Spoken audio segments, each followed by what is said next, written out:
and welcome back to Super Mario 64 DS with me, Matthew Caddis, aka Poogie. So we actually have something new in the Dark World before we actually fight Bowser, and that is, of course, the aforementioned Star Switches.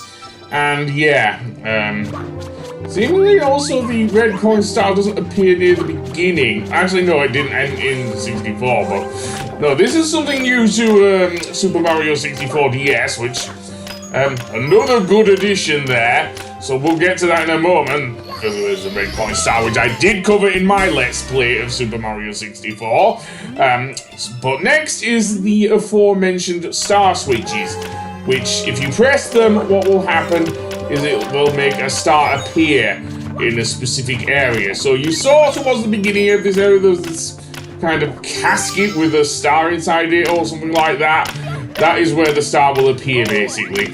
Kind of like with the rather shadowy areas, they will. However, they only appear for a short, limited time. So yes, Super Mario 64 DS greatly improved the number of stars in each of the stages, and some new courses as well, judging from the island course we saw in the last episode with Yoshi, of course.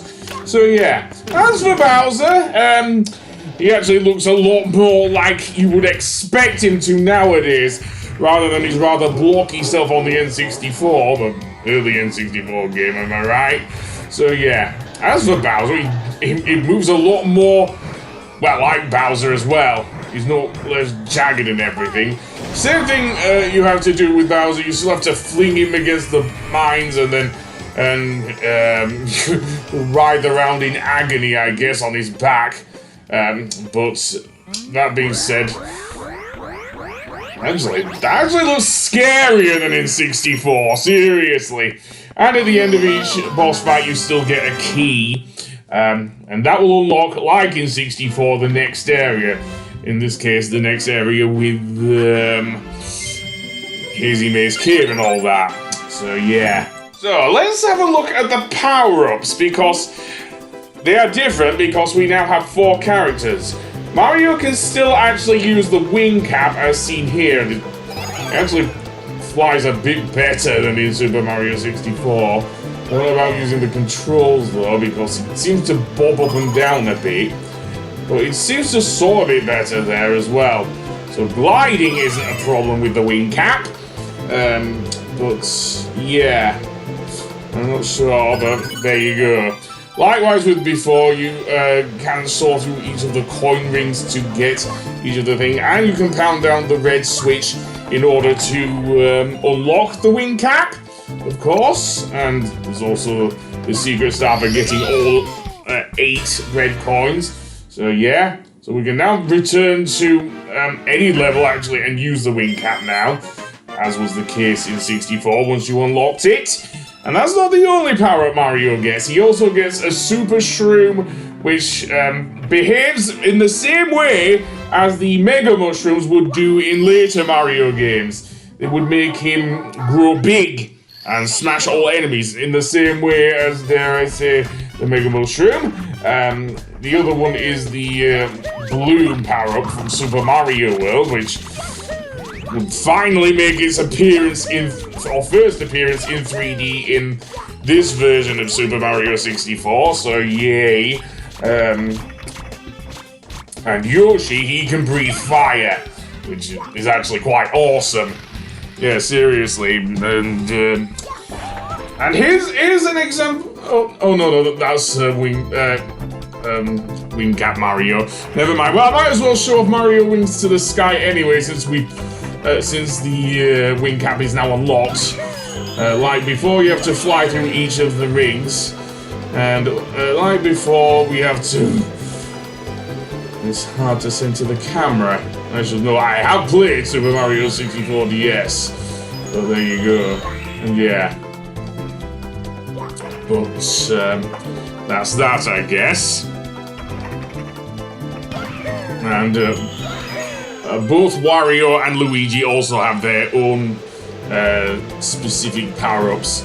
such as Wario being able to use the metal cap where Mario can't, for example. Here's an example of the giant Mario power-up with the mushroom. Yeah, it's just a regular mushroom actually, but it grows him rather big.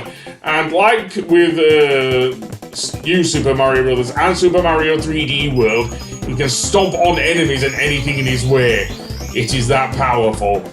As for the music that plays here, even bob-ombs even before I go on. Yeah, seriously, he knocks out bob-ombs of all things.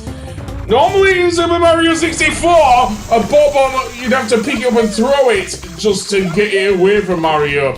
Not in this game, oh no. If you're big, you automatically have dominion over those guys. Seriously. Although the big chomp is still here, he behaves in the same way. So yeah. But it is nice to see the precursor, I guess, to the Mega Mushroom in this game. And it also plays a variant on the, dare I say, the metal cap theme. Although the instrument is quite different because it goes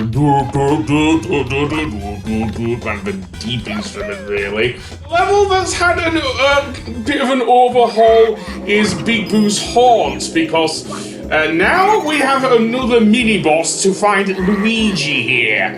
Seriously, and it is an enemy that would probably replace Big Boo, to be honest.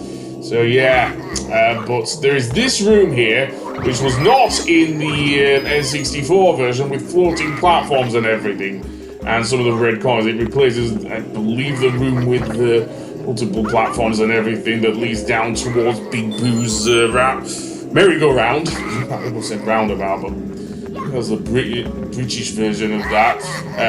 So yeah, so you run across this bridge to this picture of a Boo, seemingly, and what we want to do is, because Mario cannot use the power-up, I guess, is go down this hole here.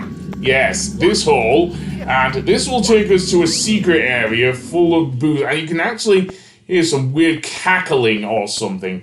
You can also see, actually, Lakitu following you in something that would not be seen later on. And what's going on here? Is that you, Luigi? Well, yes, it is Luigi. And King Boo is here as well. Seriously. King Boo is actually in this game. And you actually face him in the same way as you did Big Boo. Seemingly, you have to ground pound him whenever he appears. So, yeah. He behaves exactly like King. Although now, King Boo can actually disappear and reappear on the other thing. You can actually see his shadow as well.